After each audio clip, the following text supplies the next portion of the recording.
ከሩቅ የሰማሁት የጌታዬ ድምፁ ከብዙ ካህናት ርብርብታ መሃል የክርስቶስ ድምፁ በግልጽ ይሰማኛል። የክርስቶስ ድምፁ በግልጽ ይሰማኛል።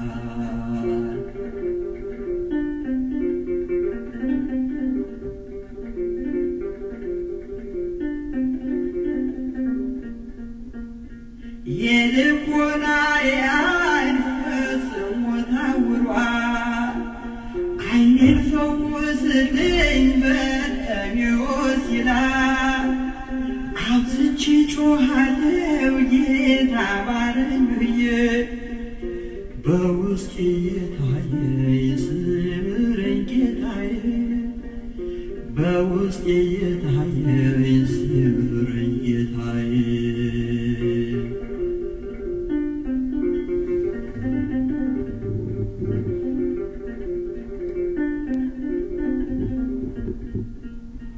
አንተን አይሰማህም ይሉኛል ብዙዎች በኃጢአት ሰንሰለት ታስረሃል እግተዎች። ስለዚህ አትጥፋ ሲኦልን ጠብቀሃል። እንደዚህ ቢሉኝም ጮኻለሁ ሳልታክት እንደዚህ ቢሉኝም ጮኻለሁ ሳልታክት። በርጤሜዎስ ነኝ ዓይነ ስውር ምስኪን ከሩቅ የሰማሁት የጌታዬ ድምፁ ከብዙ ካህናት ርብርብታ መሃል የክርስቶስ ድምፁ በግልጽ ይሰማኛል። የክርስቶስ ድምፁ በግልጽ ይሰማኛል።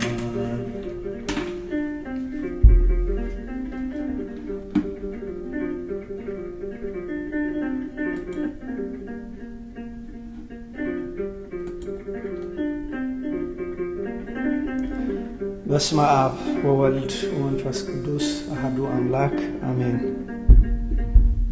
በርጤሜዎስ ነኝ ዓይነ ስውር ምስኪን ከሩቅ የሰማሁት የጌታዬ ድምፁ ከብዙ ካህናት ርብርብታ መሃል የክርስቶስ ድምፁ በግልጽ ይሰማኛል። የክርስቶስ ድምፁ በግልጽ ይሰማኛል።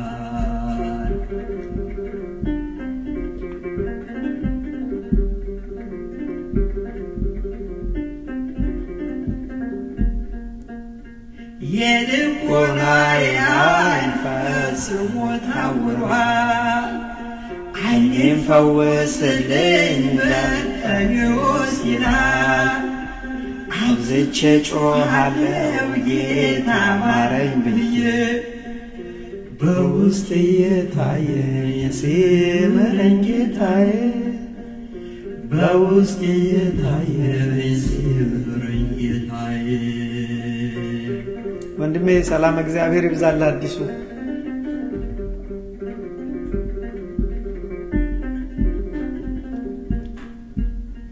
አንተን አይሰማህም ይሉኛል ብዙዎች በኃጢአት ሰንሰለት ታስረሃል እግተዎች። ስለዚህ አትጥፋ ሲኦልን ጠብቀሃል። እንደዚህ ቢሉኝም ጮኻለሁ ሳልታክት እንደዚህ ቢሉኝም ጮኻለሁ ሳልታክት። በርጤሜዎስ ነኝ ዓይነ ስውር ምስኪን ከሩቅ የሰማሁት የጌታዬ ድምፁ ከብዙ ካህናት ርብርብታ መሃል የክርስቶስ ድምፁ በግልጽ ይሰማኛል። የክርስቶስ ድምፁ በግልጽ ይሰማኛል።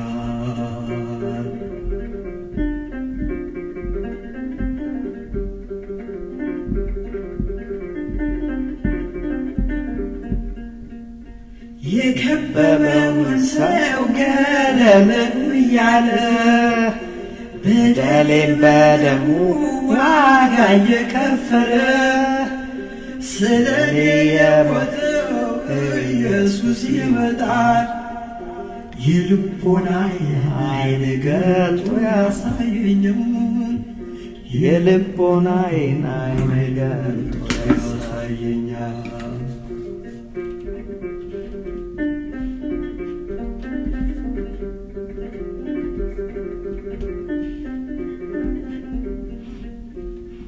አብዝቼ ጮኻለሁ ጌታ ማረኝ ብዬ በግልጽ እየታየኝ ሲምረኝ ጌታዬ በውስጤ በደልስ ሕይወቴ ዝላለች። በአምላኬ ቸርነት ሕይወት ካላገኘች በአምላኬ ቸርነት ሕይወት ካላገኘች በጠሪዎስ ነኝ ዓይነ ስውር ምስኪን ከሩቅ የሰማሁት የጌታዬ ድምፁ ከብዙ ካታ ግርምርምታ መሃል የክርስቶስ ድምፁ በግልጽ ይሰማኛል። የክርስቶስ ድምፁ በግልጽ ይሰማኛል።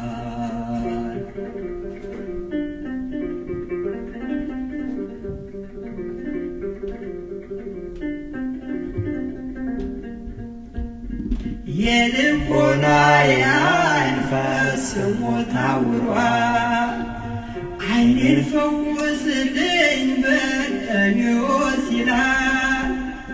አብዝቼ ጮኻለሁ ጌታ ማረኝ ብዬ በውስጤ የታየ የስምረኝ ጌታዬ በውስጤ የታየ የስምረኝ ጌታዬ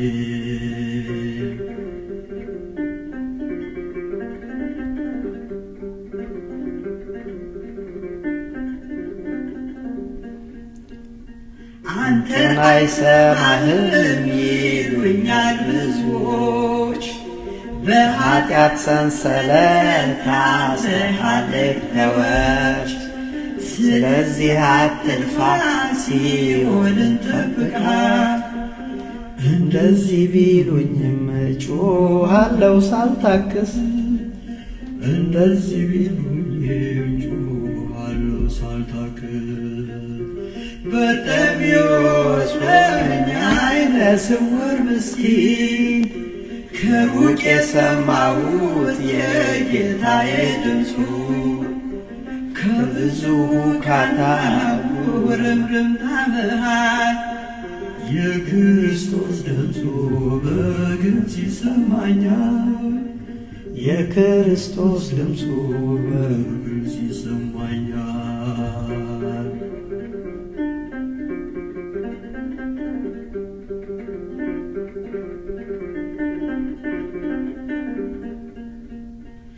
የከበበውን ሰው ገለል በሉ እያለ በደሌን በደሙ ዋጋ እየከፈለ ስለኔ የሞተው ኢየሱስ ይመጣል።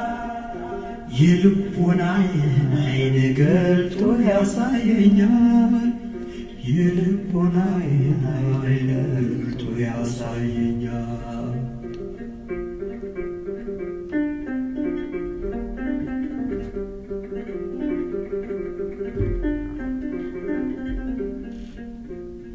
አብዝቼ ጮኻለሁ ጌታ ማረኝ ብዬ በግልጽ የታየኝ ሲምረኝ ጌታዬ በውስጤ በደልስ ሕይወቴ ዝላለች። በአምላኬ ቸርነት ሕይወት ካላገኘች በአምላኬ ቸርነት ሕይወት ካላገኘች በርጤሜዎስ ነኝ ዓይነ ስውር ምስኪን ከሩቅ የሰማሁት የጌታዬ ድምፁን ከብዙ ካታ በእምርታ መሃል የክርስቶስ ድምፁ በግልጽ ይሰማኛል። የጌታዬ ድምፁ በግልጽ ይሰማኛል። የአምላኬ ድምፁ በግልጽ ይሰማኛል። የጌታዬ ድምፁ በግልጽ ይሰማኛል።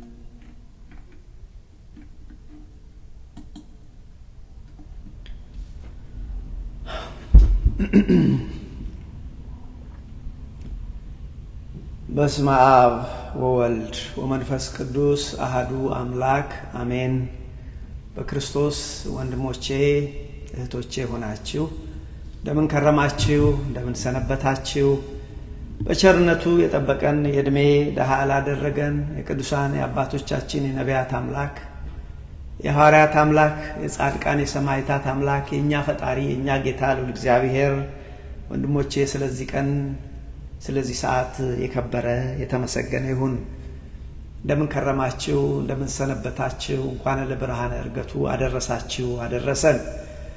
ይህን ቀን ይህን ሰዓት ያደለን የቅዱሳን አባቶቻችን አምላክ እግዚአብሔር ስሙ ዳግመኛ የተመሰገነ ይሁን። በዝማሬ ያገለገለን ወንድማችን ሊቀ መዘምራን ይልማ ኃይሉን እግዚአብሔር ጸጋውን አብዝቶ አብዝቶ ያድለው እንላለን። ጸሎታችን ነው። የሚደንቅ ዝማሬ ነው። አዎ በርጤሜዎስ ነኝ፣ አዎ በርጤሜዎስ ነኝ አይነ ስውሩ እያልኩ ጮሃለሁ፣ ጌታ ሆይ ማረኝ እያልኩ ጮሃለሁ የሚል ዝማሬ ነው። ብዙ ምስጢር ያለው ነው። በነገራችን ላይ ይሄ በርጤሜዎስ የሚገኘው ስለሱ ታሪክ ማወቅ ለምትፈልጉ በማርቆስ ወንጌል ምዕራፍ 10 ከቁጥር 46 እስከ 52 ብትመለከቱ ታሪኩ ዛላ አለ። ይሄ ሰው ከልጅነቱ ጀምሮ አይነ ስውር የነበረ ሰው ነው። ትምህርታችን አይደለም። አዎ ትምህርታችን ርዕሳችን እውነት ነፃ ታወጣችኋለች የሚለውን ትምህርት ባለፈው ሳምንት ጀምረናል። እሱ ነው የምንቀጥለው። ግን ዝማሬው በእውነት እጅግ አስተማሪ ነው። ብቻውን በቂ ትምህርት ነው። ስለዚህ ይሄ ሰው እዛች በኢያሪኮ በመንገድ ላይ ቁጭ ብሎ ይለምን ነበረ። ትልቅ ውርምርምታ፣ ትልቅ ድምፅ ሰማ፣ ትልቅ ጩኸት ሰማ። በዛ በጩኸት መካከል ግን የክርስቶስን ድምፅ ሰማ። ክርስቶስ እንደሚመጣ አወቀ። እዚህ ወገኖቼ በዚህ ሰዓት የዳዊት ልጅ ጌታ ሆይ ማረኝ ብሎ ጮኸ። ብዙ ሰው ዝም በል አትጩህ ዝም በል አሉት። እሱ ግን አብዝቶ ጮኸ ይላል። ስለዚህ ጌታም እዛች ጋር በደረሰ ጊዜ ቆም ብሎ አንድ ጥያቄ ጠየቀው። የሚደንቅ ጥያቄ ነው። ምን እንዳደርግልህ ትወዳለህ? ይሄ ሰው ምን እንዳደርግልህ ትወዳለህ? ጌታ ሆይ አይ ዘንድ ነው ያለው። ማስተዋል ይችል ዘንድ አይኔ ማየት ይችል ዘንድ እርዳኝ፣ ብርሃን ስጠኝ አለ። ወንድማችን ሊቀ መዘምራን ወደ ውስጥ ሄዶ የዚህ ሰውዬ ጥያቄ የአይን መብራት ብቻ አልነበረም፣ ይልቁንም ውሳጣዊ አይን ወይም ደግሞ የልቦና አይን እግዚአብሔር እንዲሰጠው ይጠይቅ ነበረ ይለናል። እጅግ የሚደንቅ ሚስጥር ነው። አያችሁ፣ የውጭ አይን ብቻ አይደለም፣ ውሳጣዊ አይን ያስፈልገናል ወገኖቼ።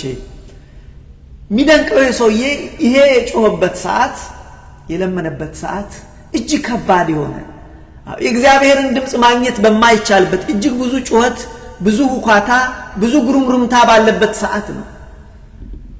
የክርስቶስን ድምፅ መለየት በማይቻልበት ሰዓት ነው። ግን ከዛ ውስጥ ይሄ ሰውዬ ለይቶ የክርስቶስ ድምፅ መሆኑን አወቀ። ስለዚህ ጮኸ፣ አብዝቶ ጮኸ።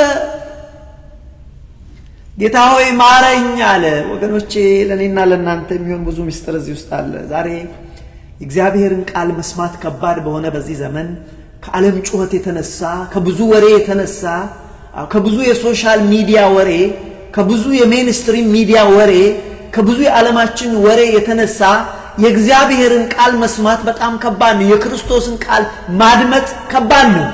ብዙ የሚጮህ ድምፅ አለ።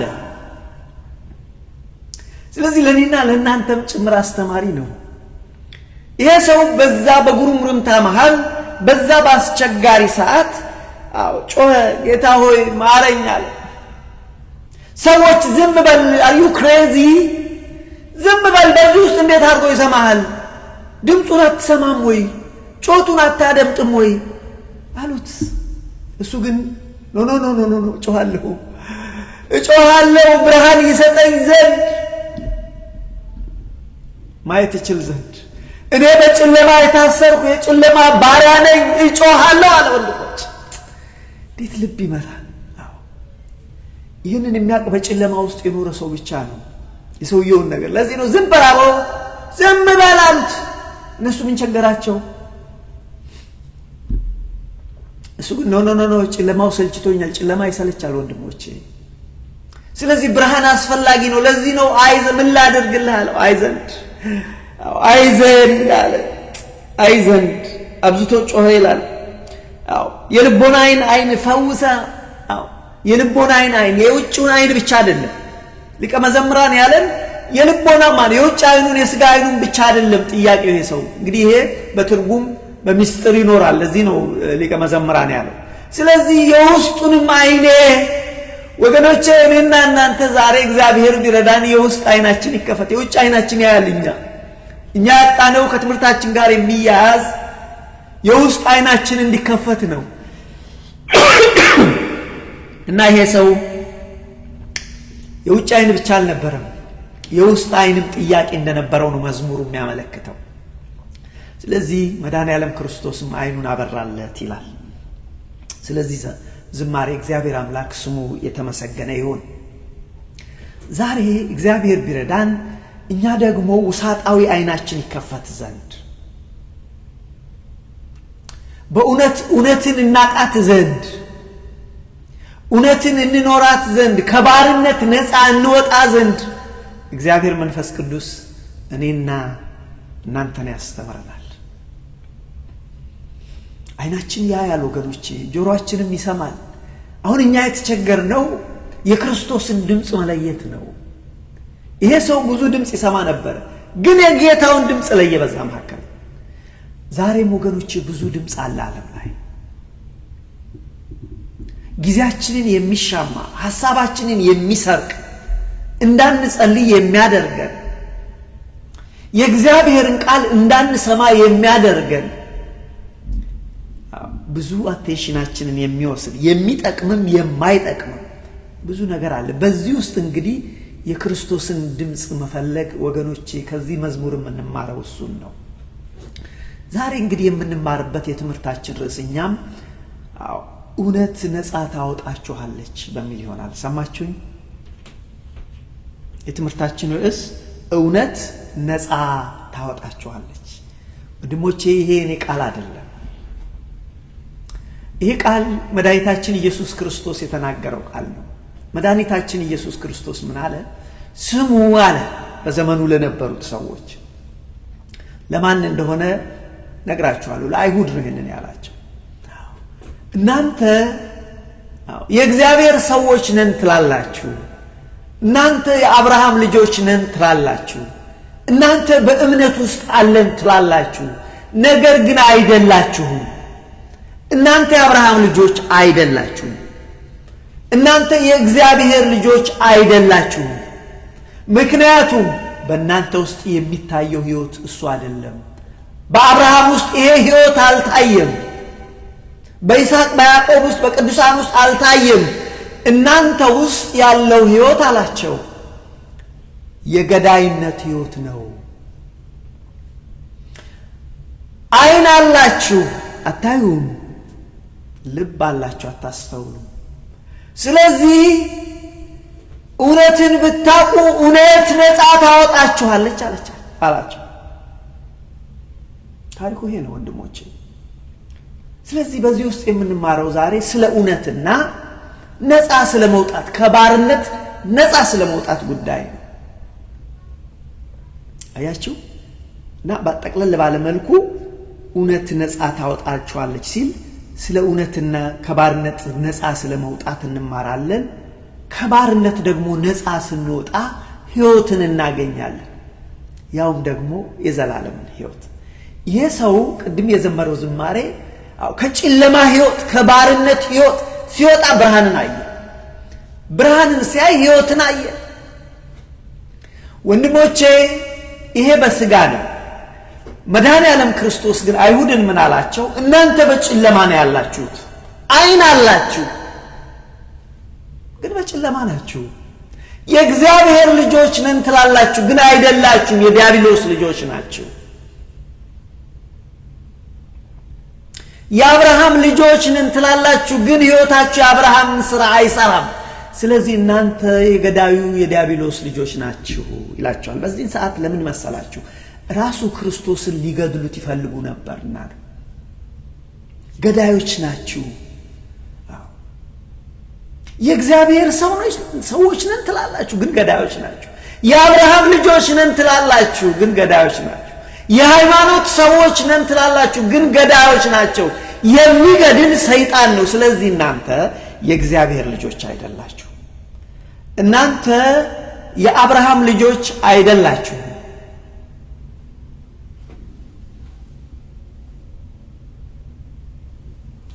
እናንተ የአብርሃም ልጆች አይደላችሁ፣ ይልቁንም ከጥንት ጀምሮ ገዳይ የነበረው የዲያብሎስ ልጆች ናቸው።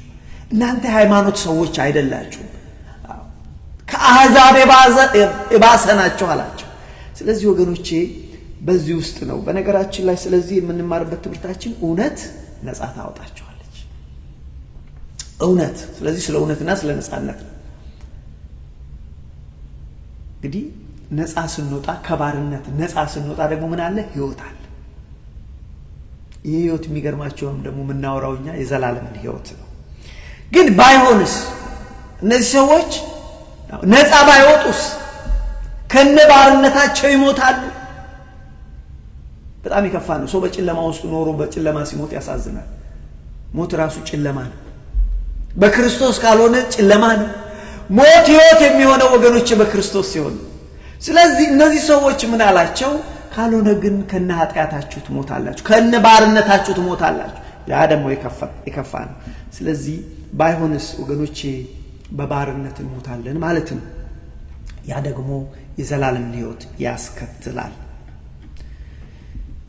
አንድ ነገር እዚህ ጋር ላንሳ። የባርነት ሕይወት ለማስተማር ከባድ ነው። የጨለማ ሕይወት ነው። የማይገፋ ሕይወት ነው። ስለ ባርነት ሕይወት መግለጽ አንችልም። ማናችንም የባርነትን ሕይወት አላየንም። የባርነትን ሕይወት ያዩ ሰዎች ይግለጹት። ከባድ ነው። በጣም ከባድ፣ በቃል አይገለጽም። የሚያሳዝነው አንዳንድ ጊዜ ሰዎች በባርነት ሕይወትም እየኖሩ በሕይወት እየኖሩ ይመስላቸዋል። ሰማችሁ? በባርነት ሕይወት እየኖሩ በሕይወት እየኖሩ ያሉ ይመስላቸዋል። ለምሳሌ ላስረዳችሁ። አንድ አባቱ ባሪያ እናቱ ባሪያ የሆነ ልጅ በባርነት ሕይወት የተወለደ ልጅ በልጅነቱ ዘመን ብዙ ልጅ ነው፣ ስላልበሰለ ስላልገባው ስለ ሕይወት ስለማያውቅ አባትና እናቱ ግን ከነፃነት ሕይወት ነው ባሪያዎች የሆኑት። ባሪያ የሆነ ልጅ ቢኖር ጠዋትም ይወጣል፣ ከባሮቹ ጋር ይውላል፣ የባሪያን ሥራ ሰርቶ ይመለሳል። ለሱ ሕይወት ያ ኖርማል ይመስለዋል። አባትና እናቱ ግን ነፃነትን ስለሚያውቁ ወገኖቼ ያ ሕይወት እንዳልሆነ ያውቁታል።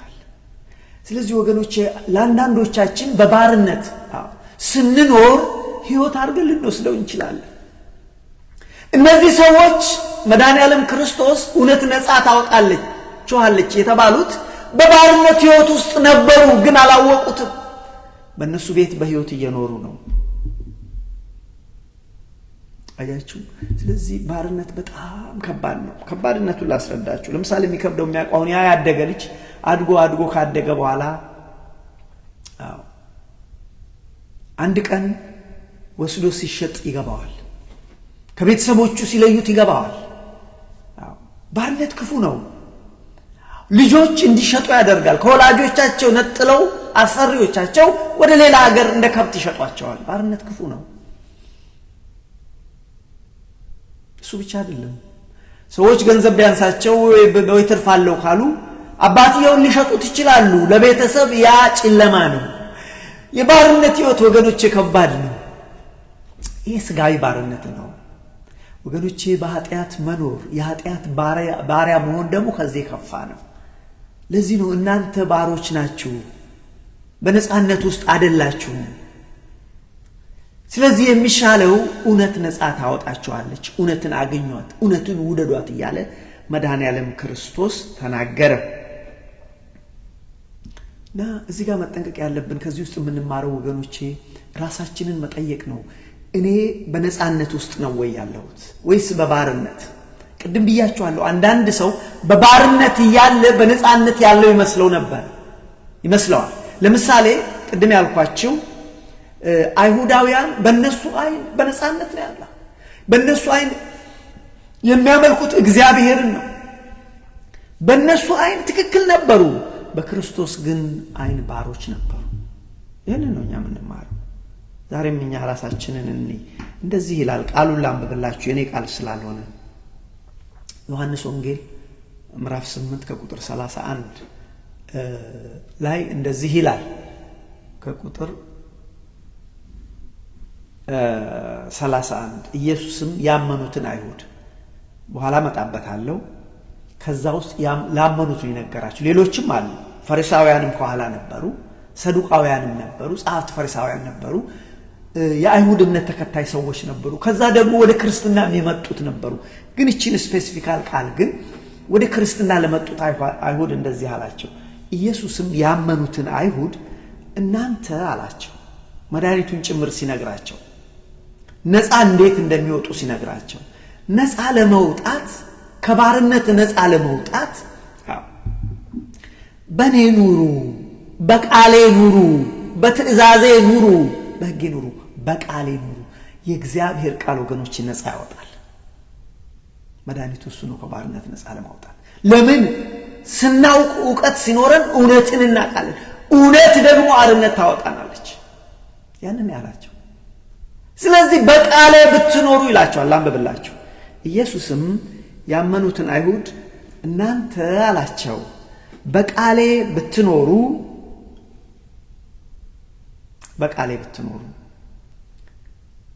አንደኛ ምን ትሆናላችሁ ይላችኋል መሰላችሁ? በቃሌ ብትኖሩ በእውነት ደቀ መዛሙርቴ ናችሁ። እናንተ እውነተኛ ደቀ መዛሙርቴ ለመሆን ከፈለጋችሁ ውሸተኛ ደቀ መዛሙርት አይደለም፣ አስመሳይ ደቀ መዝሙር አይደለም፣ እውነተኛ የክርስቶስ ተከታይ፣ እውነተኛ የክርስቶስ ደቀ መዝሙር መሆን ከፈለጋችሁ በቃሌ ኑሩ።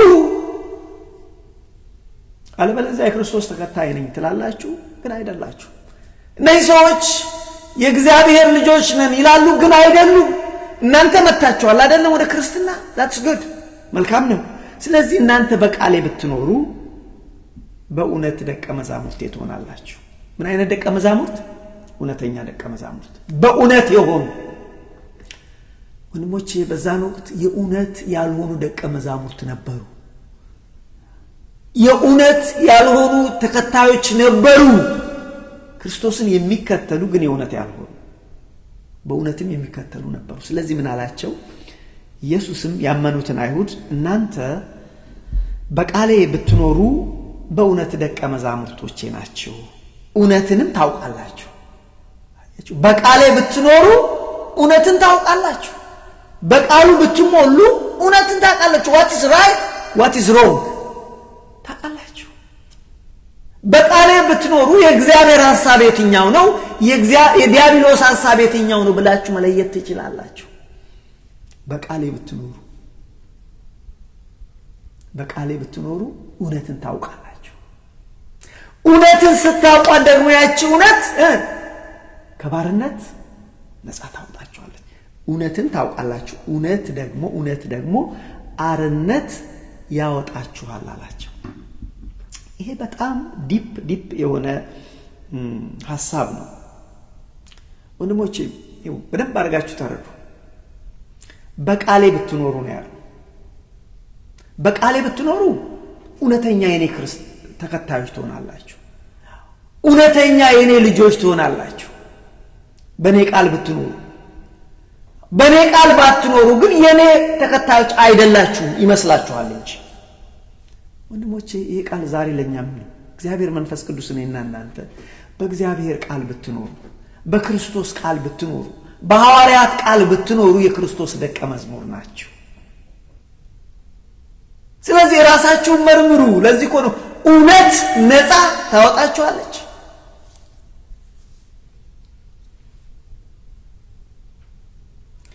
አያችሁ ይሄ ነው መሰረታዊ ሐሳቡ። እዚህ ጋር አንዳንድ ነጥብ ልወርውርላችሁ። ይሄን ቃል ለምትሰሙ ይሄን ቃል ስትሰሙ አብራችሁ እግረ መንገዳችሁን እንድታስቡ የምፈልጋቸው አንዳንድ ቃሎች አሉ ወይም ደግሞ አንዳንድ ሐሳቦች አሉ። አንደኛ እውነት ነፃ ታወጣችኋለች ሲባል ምን ማለት ነው? እውነት ራሱ ምንድነው? እነዚህ እናያቸዋለን እዚህ ውስጥ ትምህርት ምናልባት እንቆይበታለን። እውነት ምንድነው? ራሱ ጲላጦስም ቆጠየ እውነት ምንድነው? እውነት what is really ትሩዝ የምንለው ነገር ምንድነው? እውነት ምንድነው? ደግሞ እውነትስ እንዴት አድርጋ ነው ነፃ የምታወጣን? ምናያቸው ናቸው። ትምህርቱ ይሄንን ጥያቄዎች ይመልሳል። ደግሞ መልሰን እኔ ራሴ ይሄንን ስማር እኔ ራሴ ይሄን እግዚአብሔር ቃል ስሰማ እውነተኛ የክርስቶስ ደቀ መዝሙር ነኝ? have to ask ነኝ? በብርሃን የምመላለስ እውነተኛ የክርስቶስ ደቀ መዝሙር ነኝ? መሆን አለመሆን ምልክቱ ምንድነው? እንዴት ይታወቃል? ወንድሞቼ ሳይፈረድብን እነዚህ ነገሮች ዛሬ ማወቅ ጥሩ ነው። እነዚህ ጥያቄዎች ይመልሳል። ተወሰኑ ጥያቄዎች ናቸው። ልወሩራቸው ጥያቄዎች ራሳችንን እንጠይቅ ይረዳናል። እኔ የክርስቶስ እውነት ተከታይ ነኝ? አማሪል ምክንያቱም ቅድም አንስተናል። እኔ የክርስቶስ ደቀ መዝሙር ነኝ። ደቀ መዝሙር ማለት በነገራችን ላይ የክርስቶስ ተከታይ ማለት ነው። የክርስቶስ ተማሪ ማለት ነው። ብዙ ጊዜ ሰዎች ኮንፊውዝድ የሚሆኑት ደቀ መዝሙርና ሐዋርያና ደቀ መዝሙር የሚለው ላይ ትንሽ ኮንፊውዝድ ናሉ። ሁሉም ሐዋርያት ደቀ መዛሙርት ናቸው። ሁሉም ሐዋርያት፣ ሁሉ ደቀ መዛሙርት ግን ሐዋርያት አይደለም። you have to understand 12ቱ ሐዋርያት አሉ አይደለም? 12 ሐዋርያት አሉ። ቅዱስ ጳውሎስም ሐዋርያ ነው። ሐዋርያ ማለት የተላከ ከጌታው ከአምላኩ የተላከ ነው፣ መሴንጀር ነው። ስለዚህ ሁሉም ሐዋርያት ደቀ መዛሙርቶች ናቸው። እኛ ሁላችን ደቀ መዛሙርት ነን። ነገር ግን ወንድሞቼ ሁሉ ደቀ መዛሙርት የሚከተለው ሁሉ የተማረው ሁሉ ግን ሐዋርያ አይደለም።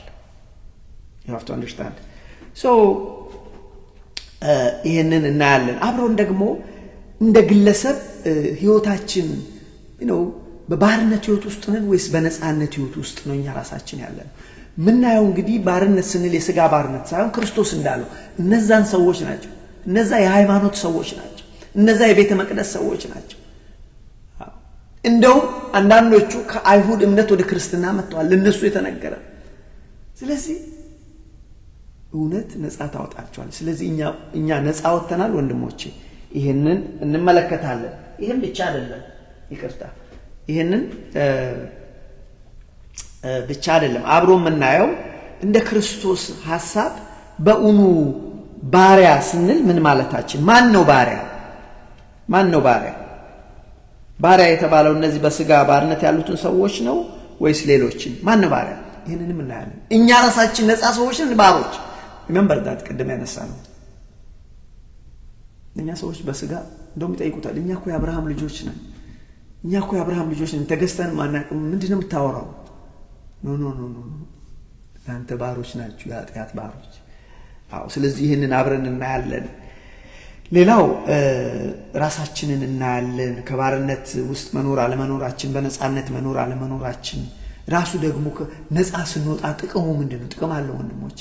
ነፃ ስንወጣ ጥቅም አለው፣ ህይወት ይገኝበታል። ነፃ ባንወጥስ መሞት አለ። ባርነት ለዘላለም ሞትን ያመጣል።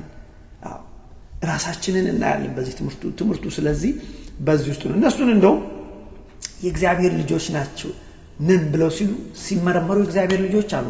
ይልቁንም የማን ልጆች ሆኑ? የዲያብሎስ ልጆች ሆኑ። እንዴት ሆነው ነው የዲያብሎስ ልጆች? ስራቸው እናንተ የአብርሃም ልጆች ነን ትላላችሁ፣ እናንተ የእግዚአብሔር ልጆች ናችሁ ነን ትላላችሁ፣ ግን አይደላችሁ። ስራችሁ የአብርሃምን ስራ አይመስልም። ስራችሁ የእግዚአብሔር ሰው የሆነ የሚሰራውን ስራ አይደለም። እናንተ የምትሰሩት የአባታችሁ ነው፣ አባታችሁ ዲያብሎስ ነው አላቸው። ልብ አድርጉ። እነዚህ የተባሉት ሰዎች የቤተ መቅደሱ ሰዎች ናቸው። ጸሐፍት ፈሪሳውያን ናቸው፣ ሰዱቃውያን ናቸው፣ የሃይማኖት መሪዎች ናቸው። እነዚህ ሰዎች የአይሁድ ጥሩ ምእመን ነን ያሉ ሰዎች ተከታዮች ናቸው። እውነት እኮ ነው። እንደዚህ ተባሉ እኮ። በሕይወታቸው እውነትም ሲታይ እነዚህ ሰዎች ገዳዮች ነበሩ። የቤተ መቅደሱ ሰዎች ገዳዮች ነበሩ። ራሱ ክርስቶስን ሊገሉት ይፈልጉ ነበር። ሰዎችንም ደግሞ የሚገድሉ ነበሩ። የቤተ መቅደስ ሰው ገዳይ ከሆነ በጣም አስፈሪ ነው። የእግዚአብሔር ሰው ገዳይ ከሆነ አስፈሪ ነው። ይሄ ነው በነገራችን ላይ የዚህ የትምህርት ዓላማው ምንድነው? ትምህርቱ ዓላማ ብላችሁ ብትሉ ቀላል ነው። ይሄ እውነት ነፃ ታወጣችኋለች ብለን ያዝነው አንደኛ እውነትን እንድናቅ እና እንድንኖርባት ነው። እውነትን ስናውቃት ስንኖርባት ህይወትን እናገኛለን። ያችሁ ይሄ ነው። ይሄ ደግሞ ቀላል ነገር አለ። ህይወትን ማግኘትም ሆነ ህይወትን ማጣት ከባድ ነገር ነው። ምክንያቱም እውነትን ስናቃት እውነት ነፃ ታወጣናለች። ነፃ ስንወጣ ህይወትን እናገኛለን። ነፃ ካልወጣን ህይወትን እናጣለን። ህይወትን ማግኘትም ማጣትም ከባድ ነገር ነው። በስጋም ይሁን በነፍስ ወገኖች ህይወትን ማግኘት መዳን፣ አንድ ሰው ታሞ መዳን ትልቅ ነገር ነው። አንድ ሰው ህይወትን ማጣትም በምድርም ከባድ ነው፣ በሰማይም ከባድ ነው። ስለዚህ ህይወትን ማግኘት ከባድ ነገር ነው። ለዚህ ነው ጊዜ ወስዶ አስተውሎ ማየት የሚያስፈልገው። ለአንዳንድ ለቸኮልን ሰዎች ጠቅለል ባለ መልኩ የዚህ ትምህርት መሰረታዊ ጭብጥ ምንድነው? ለቸኮላችሁ ለምትቸኩሉ ጊዜ ለሌላችሁ ሰዎች ምንድነው ብለን ብንል በወቅቱ በሃይማኖት ውስጥ ነን ሲሉ፣ በወቅቱ የአብርሃም ልጆች ነን ሲሉ፣ በወቅቱ የእግዚአብሔር ልጆች ነን ሲሉ፣ ነገር ግን በተቃራኒው በሃይማኖት ውስጥ ያልሆኑ በኃጢአት ህይወት ውስጥ የሚኖሩ የእግዚአብሔር ሳይሆን የዲያብሎስ ባሮች ለነበሩ ሰዎች የተነገረ ቃል።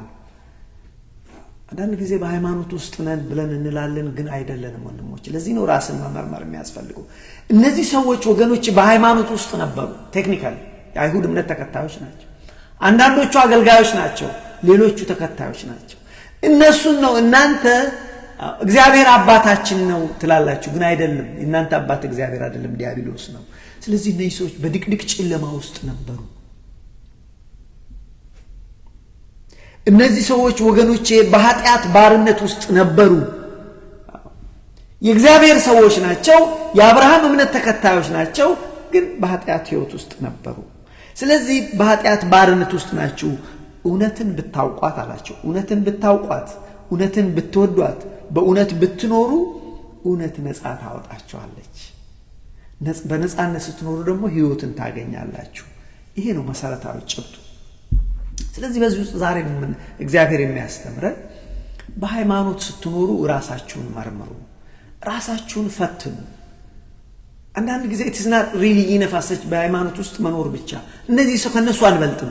ኢትዮጵያውያን በደንብ ስሙ፣ እኛ ከእስራኤል አንበልጥም።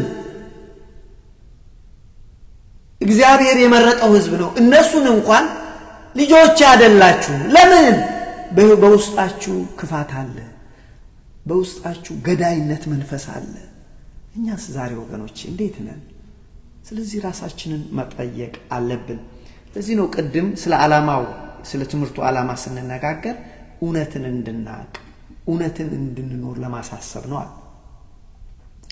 እውነትን ደግሞ ለማወቅ ወገኖች ዕውቀት ያስፈልጋል። ሰማችሁ? እውነትን ለማግኘት ዕውቀት ያስፈልጋል። ለዚህ ነው ቅድም ምንድነው ያላችሁ? በቃሌ ብትኖሩ አላችሁ። ስለዚህ እግዚአብሔር ቃል ዕውቀት ያስፈልጋል። በቃሌ ብትኖሩ፣ ቃሌ በውስጣችሁ ቢኖር እናንተ ደቀ መዛሙርቴ ናችሁ። አያችሁ? ስለዚህ ወገኖቼ እውነትን እንድናገኝ የክርስቶስ እውነተኛ ደቀ መዛሙርት እንድንሆን በቃሉ ልንሞላ ግዴታ ነው። ስለዚህ የኔ እውነተኛ ደቀ መዛሙርት የምትሆኑት በቃሌ ስትሞሉ ነው አላችሁ። በቃሌ ስትሞሉ ደግሞ እውነትን ታገኛላችሁ። እውነት ደግሞ ነፃ ታወጣችኋለች። ነፃ ስትወጡ ህይወትን ታገኛላችሁ አላችሁ። ስለዚህ ወገኖች ዕውቀትን ለማግኘት ምን ያስፈልጋል? እውነትን ለማግኘት ዕውቀት እጅግ አስፈላጊ ነው። ከእግዚአብሔር የሆነ ዕውቀት እጅግ አስፈላጊ ነው።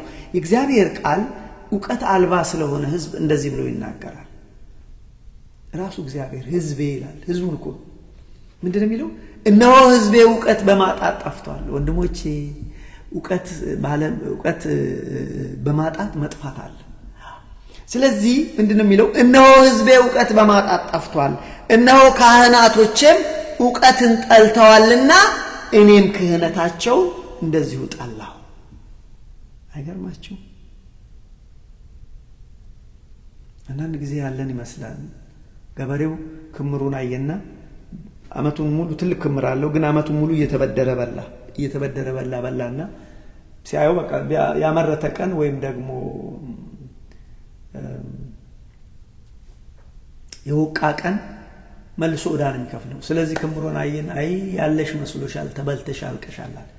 ስለዚህ እግዚአብሔር ምንድን ያለው? እነሆ ሕዝቤ ዕውቀትን በማጣት ጠፍቷል። ወገኖቼ ዕውቀት ያስፈልጋል።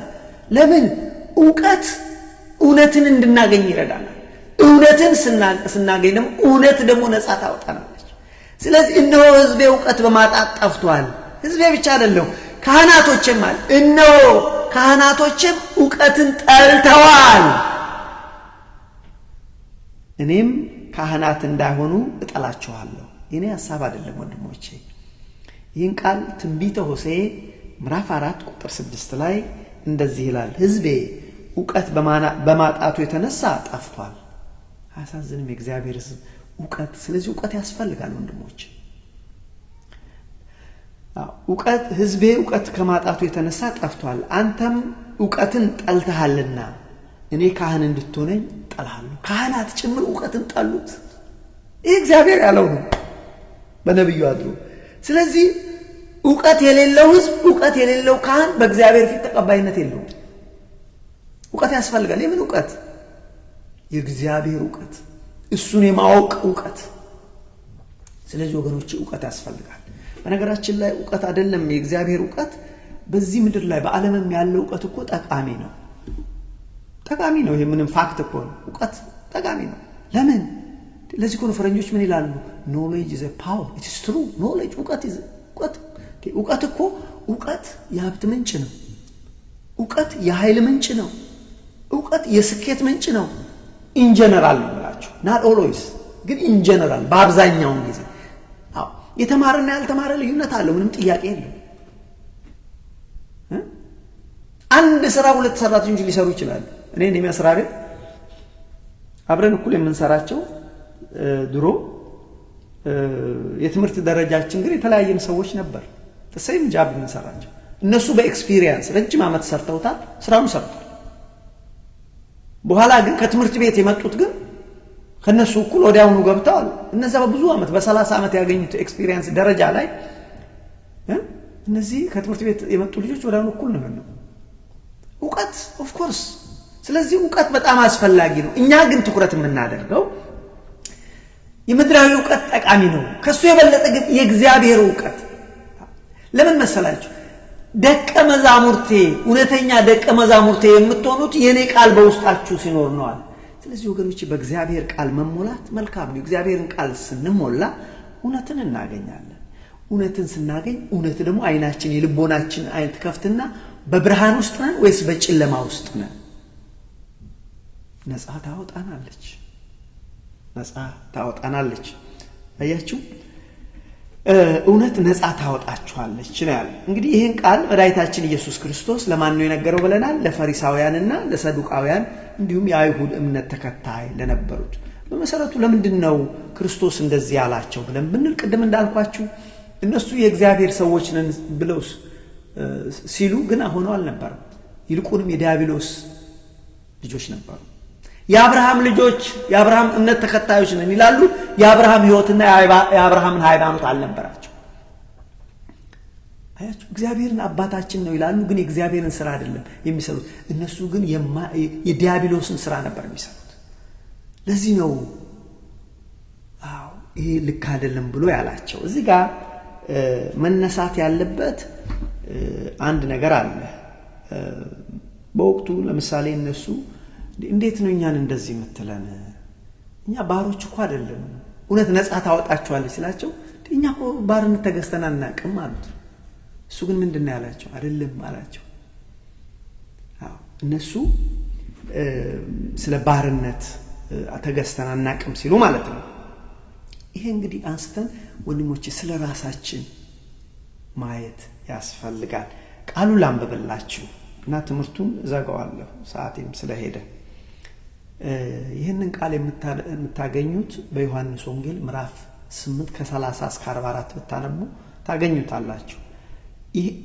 ይህን ሲናገር ብዙዎች በእርሱ አመኑ። ታሪኩ ሰፊ ነው። እኔ ከዚች ቦታ ብቻ ጀምሬ ኢየሱስ ያመኑትን አይሁድ እናንተ በቃሌ ብትኖሩ በእውነት ደቀ መዛሙርቶች ናቸው። ወንድሞች እግዚአብሔር ዛሬም ይለናል የክርስቶስ እውነተኛ ተከታዮች ነን ከሆንን በክርስቶስ ቃል እንኖር።